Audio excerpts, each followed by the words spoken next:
Feel like you're grinding away, but that financial XP bar just won't budge? Turns out, it's not a bug in the game. It's a glitch in your mindset, and we can patch it. Think of this book as your ultimate strategy guide. We're going to use it to seriously boost your financial skill tree. All right, first up, level 1. This is the foundation. Nail this, and the whole game gets way easier.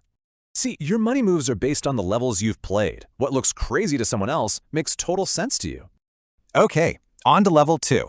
You gotta watch out for this one dangerous debuff. It can totally wreck your progress. It's called the Never Enough debuff, and it's a real run killer. The only way to beat it is to decide what enough actually is. Let's hit level 3. This is where we see a huge difference in skill sets. Getting rich, that's all about your attack stats. But staying rich, man, that's a whole different skill tree. Pure defense. All right, level 4. Let's talk about the game's most OP passive buff compounding. Just look at this chart. Most of Warren Buffett's cash came after he hit 50. His secret weapon? Just time. Okay, let's unlock the final core level. It's a concept called Tails You Win. Basically, you just need a couple of legendary items to win big. It's totally fine if most are just junk. So what's the real endgame? Why are we even grinding for all this gold in the first place?